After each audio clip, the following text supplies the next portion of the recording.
SRCC, and Miss Mihika Mukherjee, student BML Munjal University. Zordar Talia. And of course, we have our moderator, the one, the only from CNBC TV 18, Parikshit Luthra ji. Taliyan bajte rehni chahiye, ladies and gentlemen.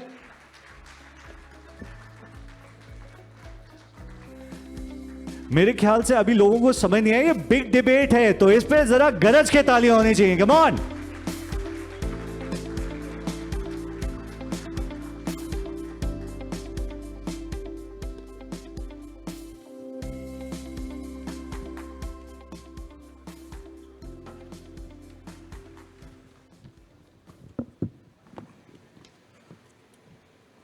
Thank you very much, ladies and gentlemen, and this is promising to be a very, very energetic debate, and we will be looking at your views very, very closely, both before and after this session. So please hear very, very carefully, because your vote is important to us to decide where this debate goes at the end of this evening. You know, if I were to just take a line from the Constitution says, India, that is Bharat, shall be a union of states. When it comes to holding elections or how elections will be held, according to Article 327, it is the power of Parliament to make provisions with respect to elections to legislatures subject to the provisions of the Constitution. The issue of simultaneous elections has been discussed time and again. The Law Commission, in its 21st report, said that there exists a viable environment for holding simultaneous elections across the country. Recently, a parliamentary panel said that frequent elections led to disruption of normal life, impact the functioning of essential services, and simultaneous polls would reduce the massive expenditure incurred to conduct separate elections every year. But is it really that simple? Why didn't it happen earlier? So that really brings us to the big debate of this evening. In the opinion of this House, simultaneous elections for states and the centre will save resources, ensure policy continuity, and build a stronger India. Let me introduce your teams to you today. We've got Team A for the motion, Amit Kapoor, captain of Team A. Amit Kapoor is the chair for the Institute of Competitiveness, faculty at Stanford University. We also have Mihika Mukherjee of BML Munjal University, a bright, young, aspiring lawyer. Anurag Batra, Editor-in-Chief, Business World. Thank you very much for joining us, and I hope you have your arguments ready, everyone who is for the motion. Let me now introduce Team B. We've got Harpal Singh, Chairman, Impact Projects, S.Y. Qureshi, former Chief Election Commissioner. We're looking at some very interesting arguments from him this evening. And again, Akshat Gyaneshwar, a student of SRCC, avid debater, and we're really looking forward to hearing from our young leaders on this panel as well. Every speaker will have 5 minutes. We'll be seeing rebuttals as well. But before we really kick off, let's get a sense of this House. Where does this House really stand on one nation, one election? Those for the motion, please raise your hands. All right. And what about against? Okay, barely 5 hands. So clearly, this House is for the motion, at least at the beginning of this debate. But let's see. It's now up to the two teams, Team A and Team B, to convince the House. So let's open up the big debate on one nation, one election. Amit Kapoor, Captain Team A, will now begin speaking. Your time starts now. So, you know, like this very interesting debate on one nation and one elections, and whenever people say that there is for and against, I actually get surprised with it. Because for the very nature, the idea has to be that we need to have one nation, one elections. Because what is the reason for not doing it? In fact, I have at least 5 or 6 very big points why it should be done together. One is, of course, it brings the stability in government. When you talk about stability in government, what I want to say is that it is all about the whole vision that the country needs to have. How do we coordinate between the states and the center? So that is what would actually help. In fact, if we don't do it, there is a lot of dissonance that we actually see. There are going to be disparate directions in which people will move, in which states would actually move. So for a country like India, which is diverse, a simultaneous election would help in creating a level playing field for all states. We will actually move into a good direction, and so on and so forth. The second thing is actually about the massive expenditure. And this person who started the debate, that is Parikshit, said that there is a massive expenditure. We need to reduce the expenditure. Why should we not actually spend money on developmental projects, on social issues? We can actually end up having some very interesting debates on welfare, social progress, but rather than doing those debates, let's invest in our social infrastructure. Why not invest in hospitals? Why elections? Elections are there. If you're able to reduce your expenses by 50%, that is a huge thing for a country like India. Look at the number of children that can actually be educated over a period of time. How many hospitals that we can actually create over a period of time. We need to look at the future, not anything else. The third is the model code of conduct. So, of course, model code of conduct is something very interesting that the Election Commission does, and this is the kind of power that they yield. So, power corrupts and absolute power corrupts absolutely. So, if you really look at the absolute power that is there, so what the Election Commission will do? Oh, we should not let anything happen in the country. All development projects will come to a standstill. The government is not supposed to take a decision. They're not supposed to think. They're not supposed to actually run with the focus on development. So that is what these guys will actually do. All the time they stall development in this country. And they will do it for 6 weeks or 8 weeks, and then you have to regain the momentum. And then we actually talk about the idea of implementation crisis this country has. Because the implementation crisis emerges from the fact that you do too many elections. You do election in one state and suddenly you will do it in the other state. If you actually have one election, one nation, look at the kind of focus that we can actually have. In fact, when you talk about model code of conduct, what will happen is, in fact, that is from my experience. If I want to do ranking of states, an assessment of states, I will not be able to launch that report because it is election season. Because we are not supposed to do it because the Election Commission is stopping it. I cannot do anything on, say, assessment of aspirational districts because the Election Commission is stopping it. So this is where absolute power comes, and they cannot be given absolute power. And the third thing is impact on functioning of essential services. Suddenly, these guys will stop everything. As if there is nothing that is happening, because every police guy, every teacher will have to get into elections. Education is important. Why do you want to stall education? You will close down schools every 6 months. You will do something for the state election. You will do something for the national election. So that is again wrong. So productivity losses are huge. They have a huge deterrent on the competitiveness of the nation. And the next thing is reduction in deployment of resources is something which is very important. So if I'm able to do a simultaneous election, I am able to do reduction in the overall system of resources that I'm able to put in. So whether it is labor, whether it is capital, and so on and so forth. And then, of course, what Parikshit said was change. Change is always difficult. Change is always painful. So people who do not want change will actually go against the idea of one nation, one election. Because it is a painful process. Who wants to go through pain? If my organ goes bad or if there is something wrong with an organ, I amputate it, right? It's a painful process, but it actually makes me live. So that is exactly what I need to do. So it's a painful process, but let's go through the change. Any change in the world, any great man that has happened, change has always been painful. If I want to do something like spirituality, it has a huge bearing on me. So that is where it is. The next, last but not the least, it also enables competition. And when I say enables competition, from political parties' point of view, because it becomes a battle of ideas, not battle of some very localized things that you're looking at. We are looking at a battle of ideas for the future of this country, not something like what is going to happen at the MLA region, what is going to happen in this ward, or whatever. We need to think about our country, the beautiful country which is diverse, which is so amazing. Why can't we really start thinking of that? So let's focus on the one nation, one election, and just shun this whole idea of elections at different times to the dustbin of history. All right, thank you, Amit, for finishing right on time. So you're making this point that it is necessary for development. It's time to endure the pain, think about the country. Let's listen in to Mr. Harpal Singh now.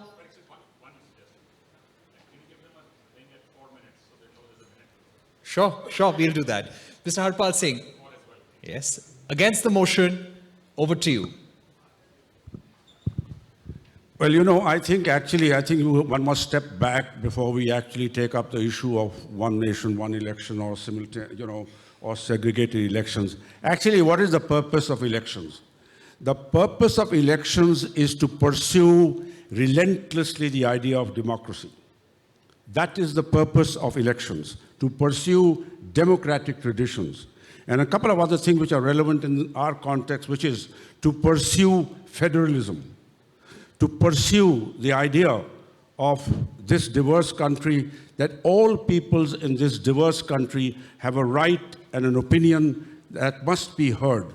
So primary to the whole process of elections is the idea that the voice of the people must prevail. That's the idea. Now, if you take that as a premise, then you begin to think about, there's never one solution that is good at all times and in every situation.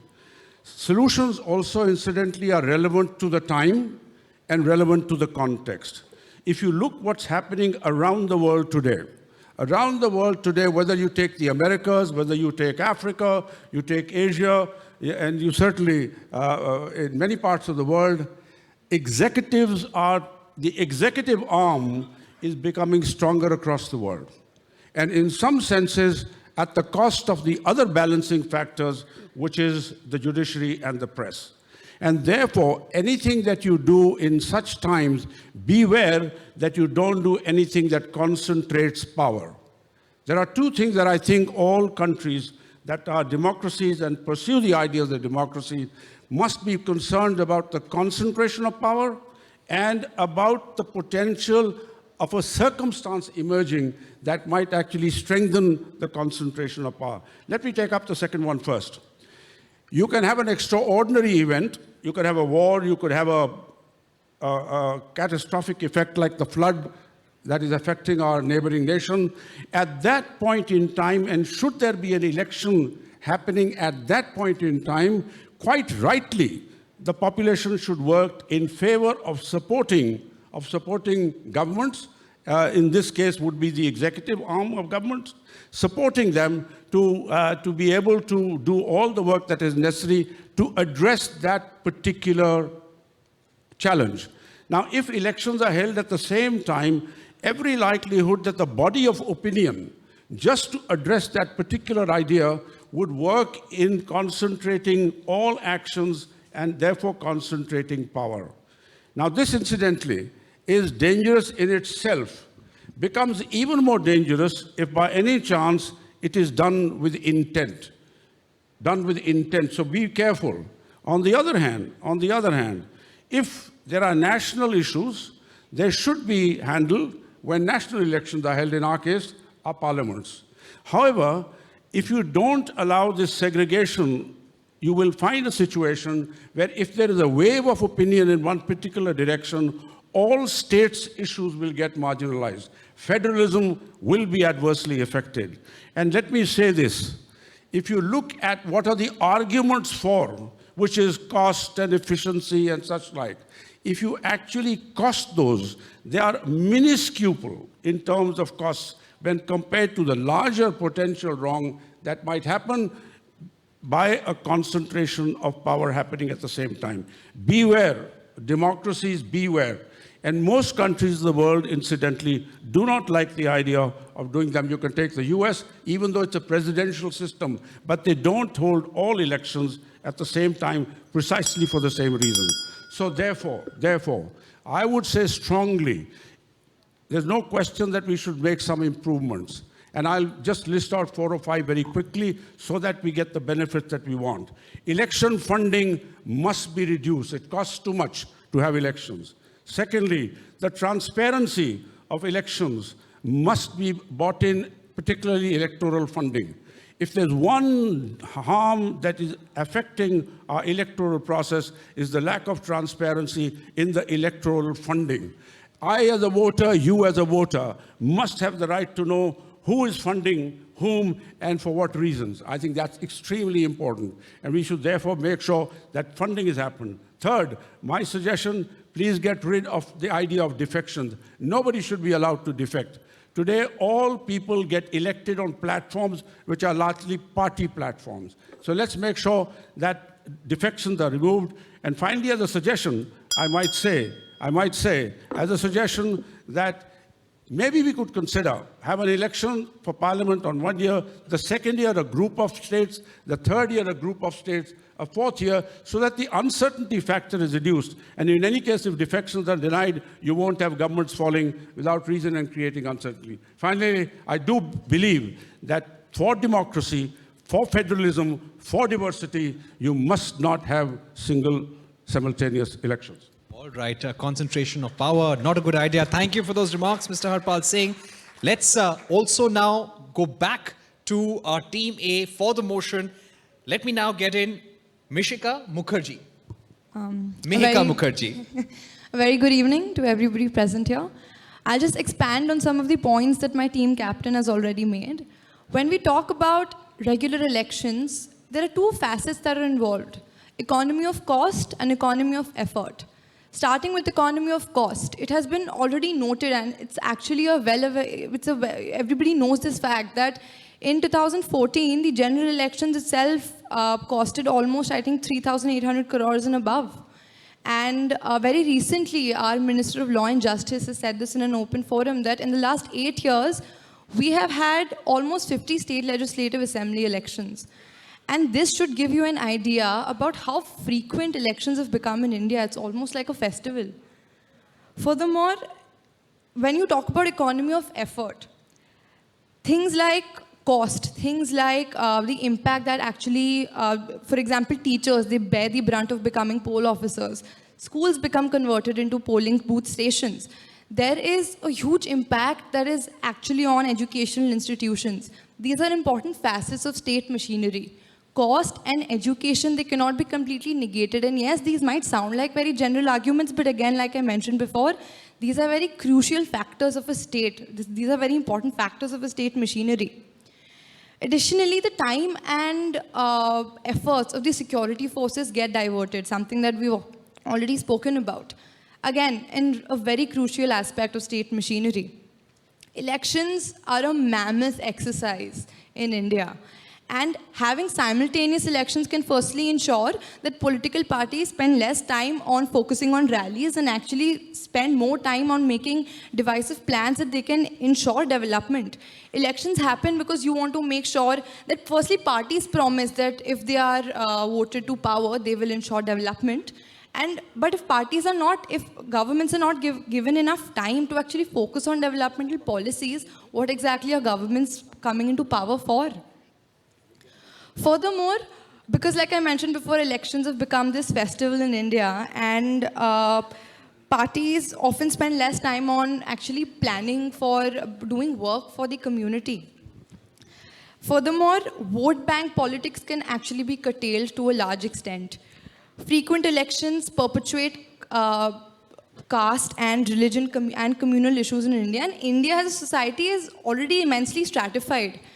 Vote bank politics actually worsens this, and having simultaneous elections will reduce this effect, because there will be firstly less vote bank politics, and there will be more accountability on the government firstly, because as a matter of fact, like I said, that talking about governmental support, even the Law Commission of India in 1990 recommended simultaneous elections, because when government is given the time to actually focus on developmental policies, governments can also allocate funds that way. And that is why simultaneous elections are actually can be a really great idea. Lastly, Sir spoke about the Model Code of Conduct. Model Code of Conduct is something that usually gets imposed on a poll-bound area. And at this point of time, when there are regular elections, Model Code of Conduct is something that is imposed so frequently, again, it is hampering the governing mechanisms of a state. These are important facets, and these are important factors actually that simultaneous election solves, something that regular elections have actually created. Lastly, I would like to conclude by saying that history is a great teacher. Simultaneous elections is not something which is alien to the Indian democracy. We had it from 1951 to 1967, so it's not something that is alien to us. We can have policy decisions, and we can have policies that actually make sure that the mistakes that happened last time don't happen again. And that's it. Thank you. You still have 1 more minute? I'm done. Thank you. Okay, Sir. finished it in 4 minutes. Made her arguments well in time. All right, very interesting. And nowadays we see this debate over freebies as well. This issue has been coming up, and the Supreme Court has also been looking at that matter. But that's another story. Let me get in Akshaj Gyaneshwar. Akshaj, you've been hearing Mihika, you've been hearing for the motion. It's now over to you. All right. I'm really thankful to Mihika for mentioning that simultaneous elections as a whole have not been alien to India. However, one thing that should be noted is, as of 1952, there were only 53 political parties. As of 2019, there were more than 463 political parties that competed in elections. That seems an 875% increase in the number of political parties that contested in elections. Now, panel and audience members, I implore you to look at this from the perspective of an individual voter. Imagine for a second that I, Akshaj Gyaneshwar, an 18-year-old student who has just made his voter ID card, is going to an election booth to vote for 3 sets of government, that is the central government, the state government, and the tier 3 form of government, which may be a panchayat or a municipality. On that perspective, I have to look at 463 different parties and 3 different set of political people that I have to vote for. On that perspective, I have great amounts of choice paralysis. I don't know who to vote for, how to vote for, and I don't know what to vote for because I'm essentially not somebody who has existed in the political spectrum for a long period of time. And on that perspective, it becomes very important to recognize the role of Generation Z. So as of this year, The Hindu has actually specialized how many Gen Z voters there will be in 2024. Out of the 912 eligible voters, about 250 million of voters will be Generation Z, which essentially means that about a third of all voters will be people below the age of 25. And these people will look at manifestos, will look at documents, will look at other aspects to understand what political leadership wants to do with our nation. In the pursuit of representation, as Harpal sir pointed out, if we want to create a nation that is more democratically elected, if we have simultaneous elections, Generation Z and every generation for that fact will have a great amount of choice paralysis. And when this choice paralysis exists, are we really giving any sort of franchise to every individual that exists in our nation? Are we really giving them the choice to create a possible representation for themselves, their constituency, and at the national scale? That's a very important point to be noted. Now, the first speaker from the proposition side mentioned that a great amount of dissonance exists. Now, in that perspective, if we think about this on a separation paradigm, we think that, as an individual voter, I don't base my actions off of just what I think. There are thought leaderships that exist in all spectra. I read a lot of newspapers, I look at social media. Since I'm a part of Gen Z, I look at TikToks, I look at Reels, I look at various forms of media interventions before making a choice, before making a vote. And on that perspective, when we have simultaneous elections, this choice of thought leaderships or influencers that exist in our society will become of greater importance. And any choice, any vote that I give will not essentially be my vote. It will be a vote that is coerced by these influential leaders. It will be a vote that will not essentially be my own because I have not taken enough time to think about it. Because I've not had the time to go to every political campaign rally or any type of public forum to attend what political leaders are saying in my constituency on different paradigms. Moreover, on the state legislature, I may support a different political party, but for the national paradigm as a whole, I may support a different representative to represent my interests. And on that perspective, for simultaneous elections, that will simply not be possible. Now, with respect to level playing fields, as mentioned by the proposition, if we plan to have a level playing field for all political parties, that will simply not be possible because under various surveys, it has been proven that if simultaneous elections are held, the vote most generally goes to the same person in the state legislature as to the central legislature. So in that perspective, all national parties have an asymmetric advantage over all state parties. And therefore, we are essentially removing the small parties from perspective when we look at the national paradigm as a whole. And if we look at intergenerational parity, since Gen Z as a whole is not above the age of 25, we can't possibly stand for any election ourselves. We are voting for a representative that does not belong to our generation. So this idea of our own choice being our own and not being a coerced choice becomes that much more important. And in that perspective, I believe that simultaneous elections should not exist in India. Thank you. Right. Ladies and gentlemen, brilliant arguments from both our young leaders here, Mihika and Akshaj. Once again, a big round of applause for both of them. Great arguments, excellent arguments from these young leaders. All right, now let me hand it over to Mr. Anurag Batra for the motion. You're the last person in your team. You and Mr. Qureshi have the benefit of being the last people to speak. Good evening, Parikshit.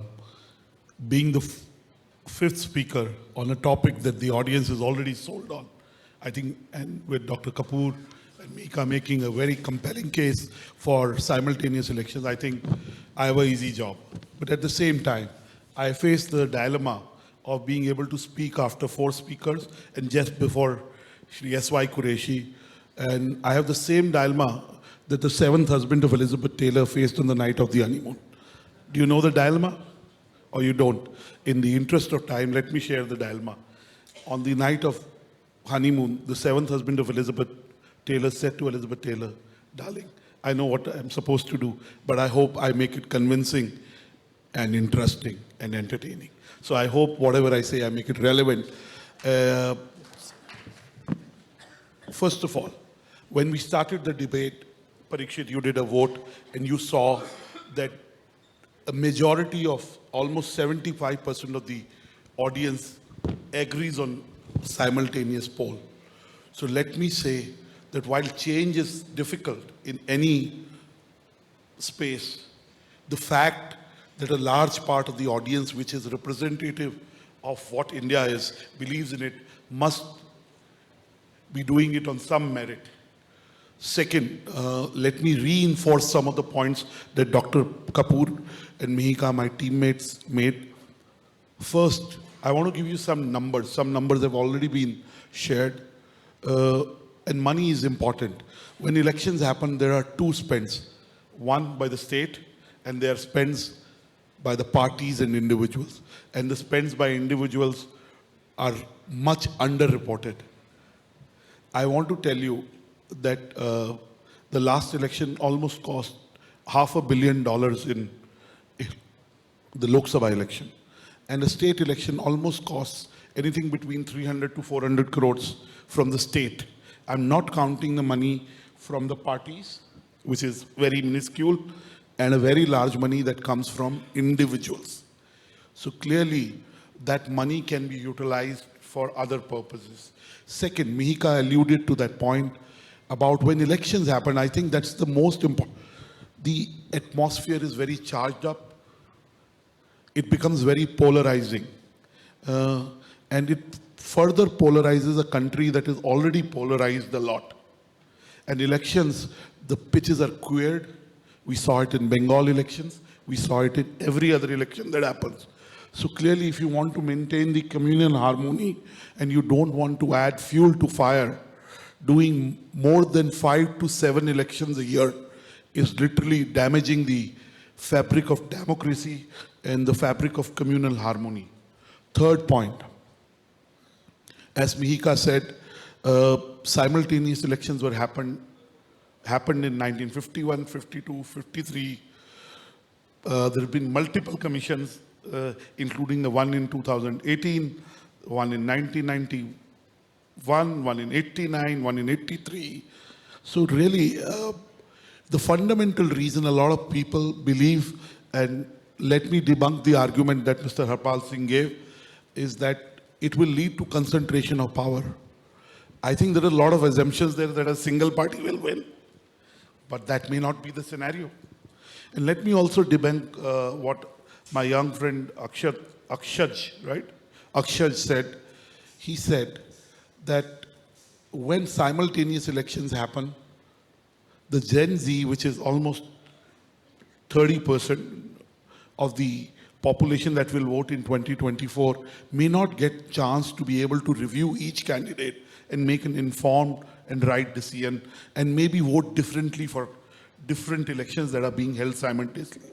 I think the Gen Z, I have 2 children who are Gen Z, are bright enough, have internet, have digital, participate in such debates, consume content on various media, and have a point of view on every political party, in every political individual, and can prepare for any decision they want to make.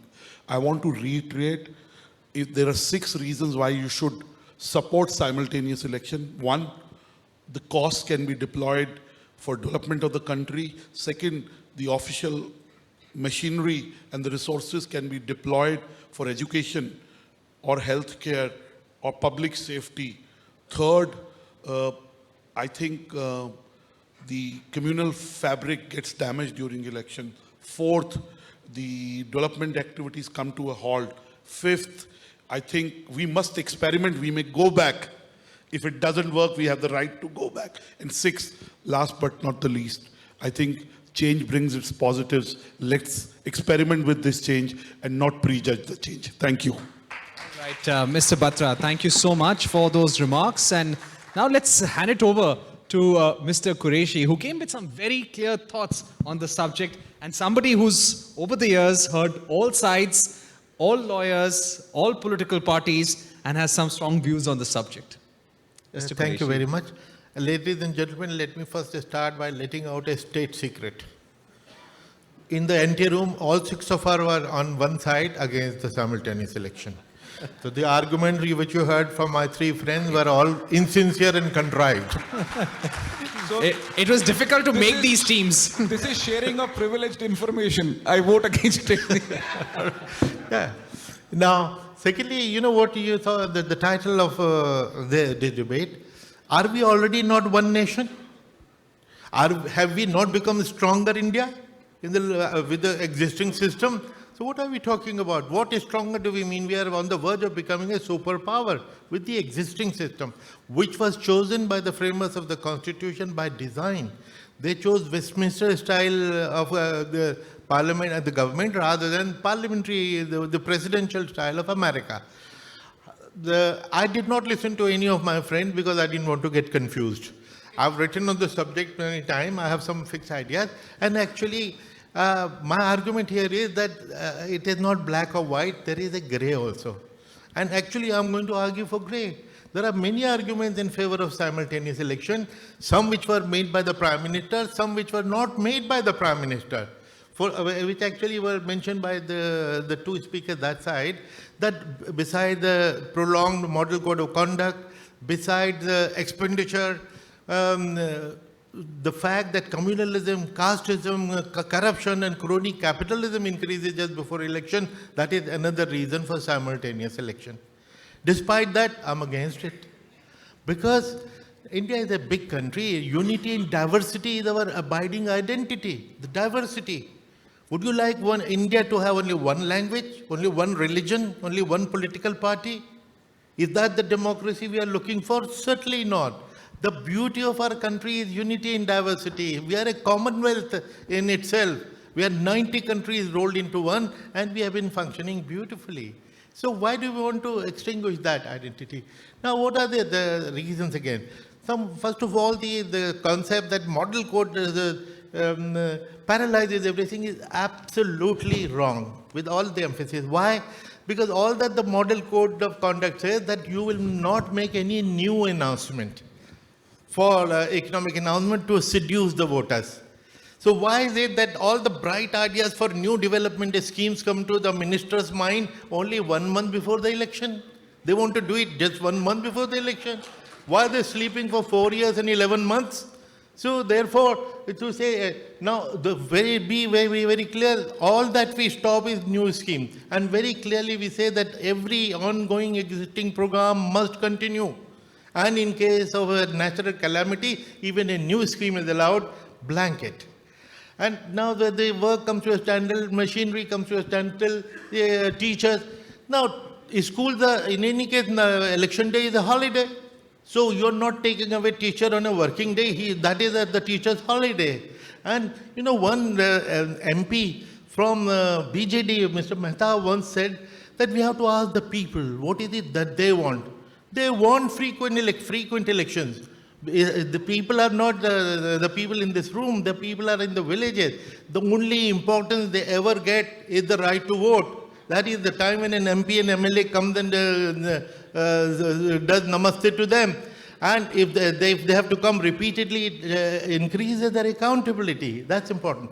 Now about 50,000 crore which is spent. It can be brought down to 5,000 crore. It is in the hands of the government, 30-second job. There is a cap on the expenditure by candidate of 70 lakhs. But the party can spend 70 crores on that candidate. Immediately stop it, political party expenditure, put a cap. Immediately it comes down to 5,000 crores. 2.5 months prolonged thing. Give me 3,500 companies at one go instead of just 1,000. I will do the election in one phase and 33 days. There are alternative routes which we should take, we should consider. Now 50,000 crore also actually is a good thing for economy. Politicians, black money or white money gets recirculated, goes to the poor. And in fact, I heard a very interesting statement from a child from Chhattisgarh when she said, "Jab jab chunav aata hai, gareeb ke pet mein pulao aata hai." So therefore, all these arguments are actually mean really nothing. And also, just half a minute, in terms of law and order, if you see the figures, when the election model court is in operation, complete peace, law and order. People say we have killed the festival of democracy. One journalist wrote that article in the Hindustan Times and I wrote a counter article. I said, "Madam, send me your address and I'll send the festival of democracy to your house." What does it mean? Somebody will paint your house with slogans. There will be 24/7 sloganeering and shouting. It will soil basically. If that is the festival you're missing, I'll send it to you. Give me your address. It hasn't yet come. Thank you very much. Right, Mr. Qureshi, thank you very much, and a big round of applause for Mr. Qureshi. So, ladies and gentlemen, now it's time for final rebuttals. The captains have been hearing very, very closely. They've been consulting their teams. Who wants to go first? Mr. Amit or Mr. Harpal? That's okay. Mr. Harpal Singh. I'm quite happy to go first. I would draw the audience's and citizens' attention to what is it that we prize? Do we prize our vote, our voice, and democracy? And if we prize that, then it's important that we are willing to incur some costs for it. The opposition or for the motion says that it costs a lot. The comment was $500 million. Let's make it 3 times the number, $1.5 billion. In the context of a $3 trillion economy that is headed, incidentally, in the direction of $5 trillion, of course there will be some costs no matter what you do. Overstated as an idea, it just doesn't hold water. The issue of diversity. It is basic to this country. It's the most diverse country in the world and something that we prize through generations. It's what makes us what we are, which is Indians. The idea that development stops. The only thing that stops is the announcement of new programs. This idea that development stops is an idea that is overstated by those who claim so. Have some go down into village India and you'll find no development stops. Nothing stops other than the fact that nobody can announce new programs, completely overstated as a comment. Now, finally, I would say this, that this question that continuity is not there, that there is some loss of some programs that might not be happening on the ground. Incidentally, if you even charge to cost all those ideas, there will be minuscule in the context of what you might lose. And what you might lose is a concentration of power that we all know. We all know that if power concentrates, it corrupts. It corrupts. Therefore, to make sure that national issues are discussed at one point in time so that the bandwidth of the citizen is given. And the citizen is asked to comment on national issues. Then go back to the states where states issues, where issues much closer to the daily lives of citizens, those are taken up at the time when state elections happen. That is actually speaking what should happen. And therefore, remember one thing, we will always pay, some costs always have to be incurred. And my suggestion that maybe we can have differentiated dates. The dates for elections should be during holiday time so that no teacher is taken off teaching duty just because there happens to be an unpredicted election that might happen. So improvements are possible, no defections, transparency in electoral funding. Make sure that we do not allow any of the processes that come in the way of knocking federalism, knocking diversity, and therefore compromising democracy. Be very careful, citizens. Right. Thank you, Mr. Harpal. Your team still has 3 minutes left. I'll ask Mr. Qureshi for if he has any comments. Mr. Qureshi, would you like to back up your team with final comments? You've got 3 minutes left. No, actually, Mr. Harpal Singh has concluded very beautifully. He had very correctly pointed out that instead of barking up a wrong tree, instead of focusing on simultaneous election as a panacea of all evils, we have to look at the other thing. You know, there is I was writing a book which was published and has got 5 editions. An undocumented wonder, the making of the great Indian election. When I was about to finish it, I came across Economist Intelligence Unit report, which called India as a flawed democracy. Flawed democracy. I was very upset and very angry. How dare they call us? This must be a Western plot, conspiracy to have such parameters to show us in poor light. But when I looked at the explanation, they were saying the right things which has brought down our... Now, good elections necessarily are not good democracy. The fact is, our elections are acknowledged worldwide. Hillary Clinton called it a gold standard. But why our democracy is considered poor? We are sleeping on democracy index. In VDEM called us electoral or autocracy, on these kind of things. So we have to improve the quality of democracy, not by this simultaneous election, which is neither here nor there.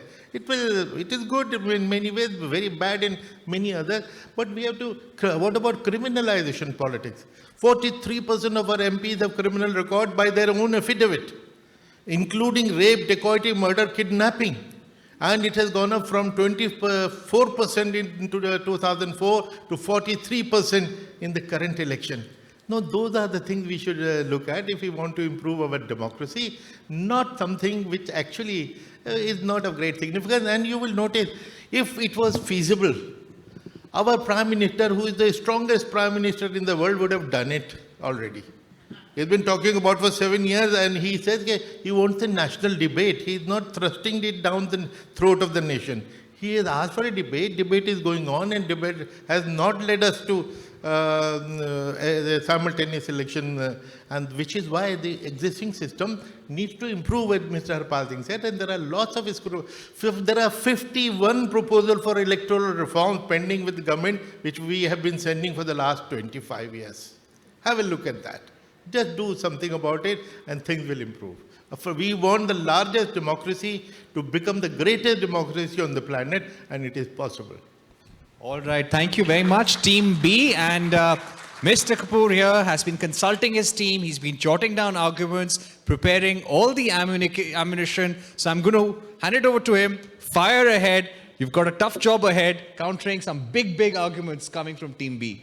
Oh, so Parikshit, I disagree with you here itself, because there were no big arguments from the opposing team anyways, because they were as shallow as they could actually get and as meaningless as they could be.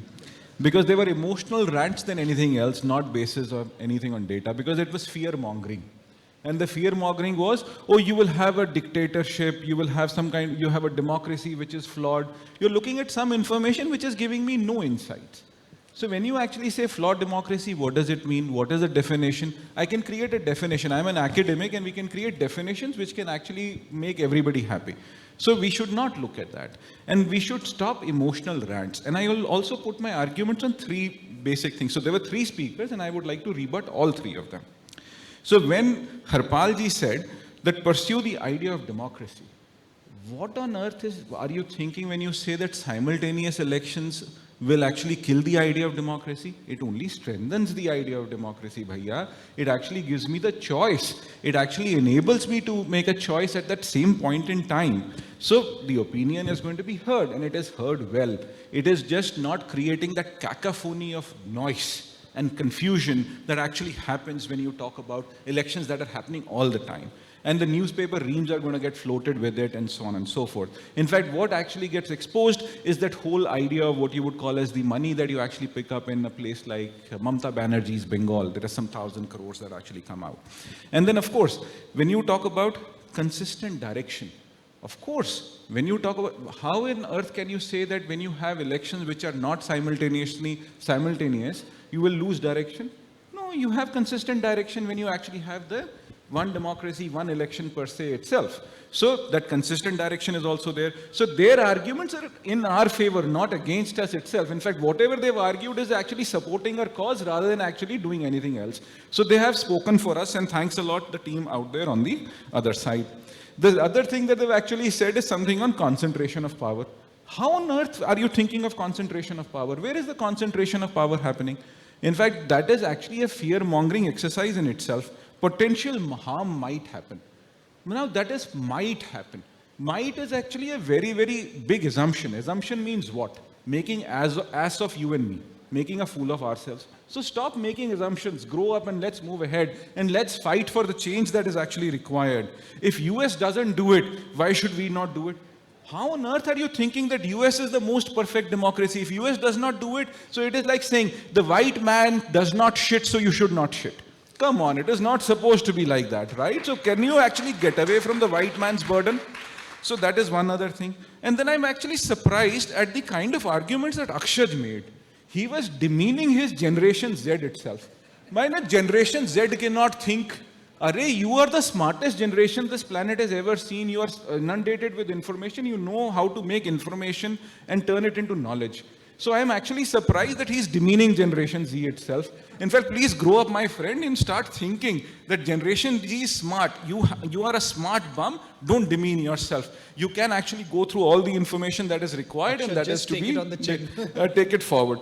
And then, in fact, so please, Generation Z, you should revolt against him because he's actually demeaned you.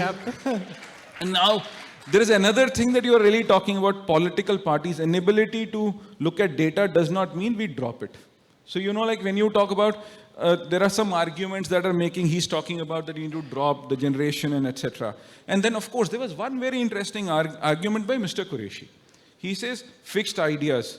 In fact, he himself said, I have some fixed ideas, I did not listen to the other side. That means he was not even listening to the debate, yaar. So how can he be part of the debate? So he should, in fact, all his arguments should actually not even be heard. So please vote for us. So that is where it is. Right? So, and the Maybe next he came very well prepared. And the next thing is, how can we say one election is akin to one religion, one idea? Arey, come on, stop confusing the issue. One nation, one election does not mean that we are not open, we are not diverse, and so on and so forth. I think you are actually going up the wrong tree itself.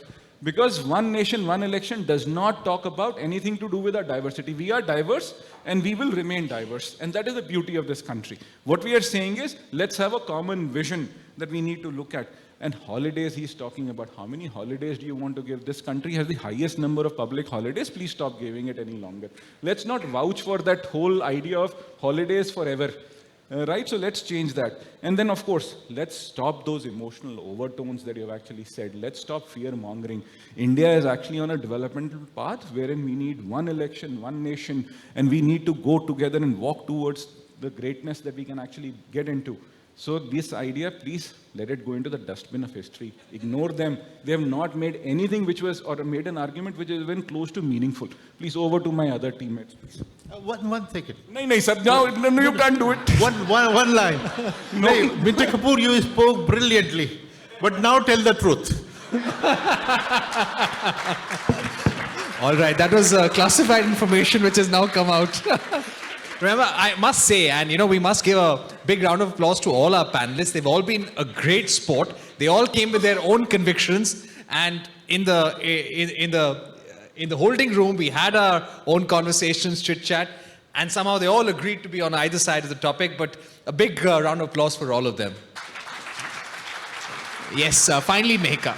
I think I have a very quick point to make. One of the arguments that came across from the opposition was about how politicians think of the voters only during elections.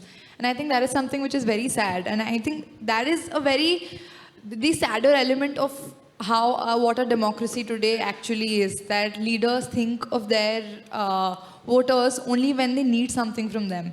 And I think that's about it. And I think just one other quick point is that simultaneous elections will bring the state and the states in the center in more of a sync. And that is why, like Sir just mentioned, we are more of, we are on a developmental path. Parties should have enough time, governments should have enough time to focus on development instead of frivolous matters. And that's it. Thank you so much, Mika. I just want to say that truth must prevail, free will must prevail. And I must say that I do agree with Mr. Harpal Singh and Mr. S.Y. Qureshi's observations. One of no defections. We should allow no defections. And all the pending suggestions in terms of augmenting the election process and improving the election process through interventions must happen. Having said that, I think when we were younger, in college, Mr. Kocher, we read, if you can't convince, you should confuse. I think the other side is trying, please don't fall for it. I think you're very intelligent people, especially some of them I know. Second, I want to say life is about trade-offs. Okay? Life is about trade-offs. You have written off a process even without trying. And there is historical data of the past elections. As you rightly said, Mr. Qureshi, there are positives of this process. I think you ended up highlighting some of the possible mistake. Possible. They may be overstated by you. They may be real, but they may be overstated by you. And my last point is, why have we discussed? We're always criticizing the Prime Minister that he's in an election mode. This party is in an election mode.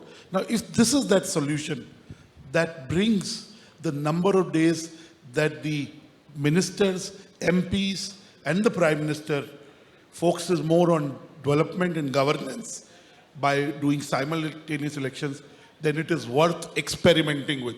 Let's give it a chance. Let's not throw the baby with the bathwater just because we are too afraid of something, because Mr. Qureshi and Mr. Harpal paint a bleak future for simultaneous election. I'm sure we'll win by an even more thumping majority than we started, and I want to thank the House in advance for that. On a lighter note, Dr. Kapoor teaches for an American university, so he does follow American people. All right, we've run out of time.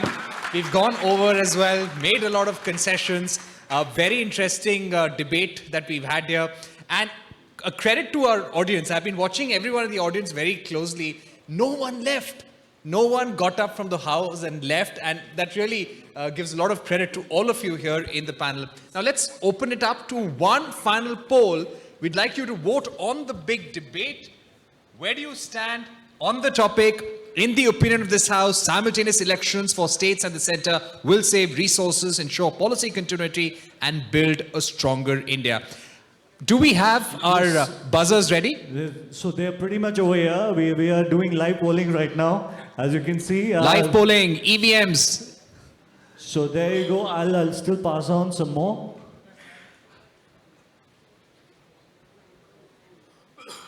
Do you think, Mr. Qureshi, after these buzzers, after these electronic ones, we should have a hand vote as well?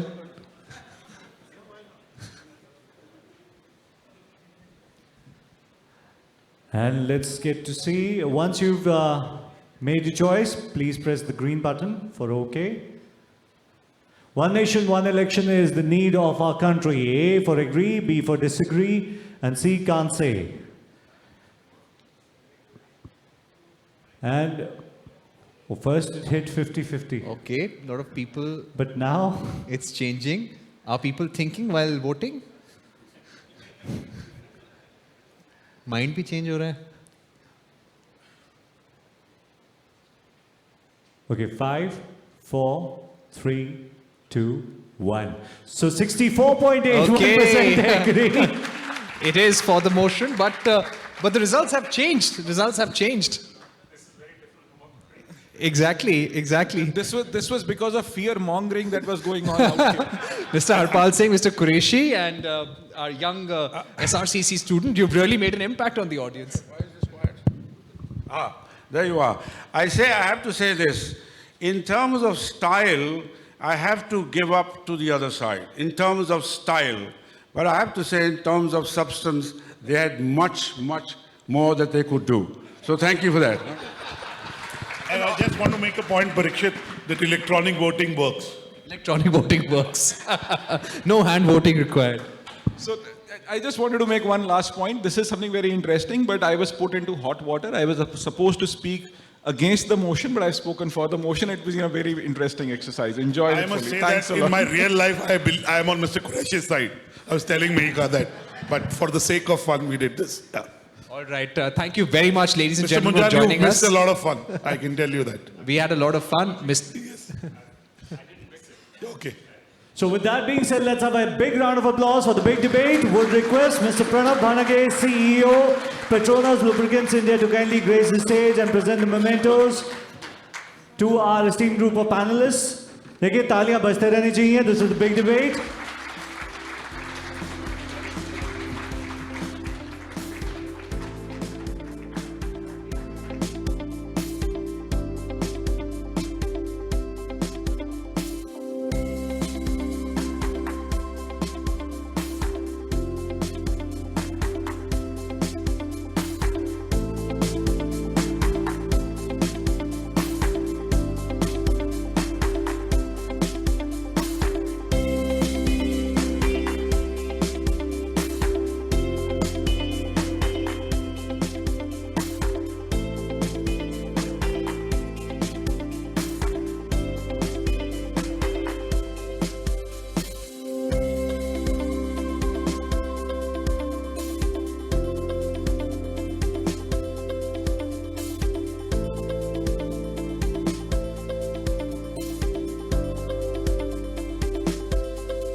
देखिए एक बारी जोरदार तालियां. This was a truly fabulous debate. One of the highlights. Thank you, ladies and gentlemen.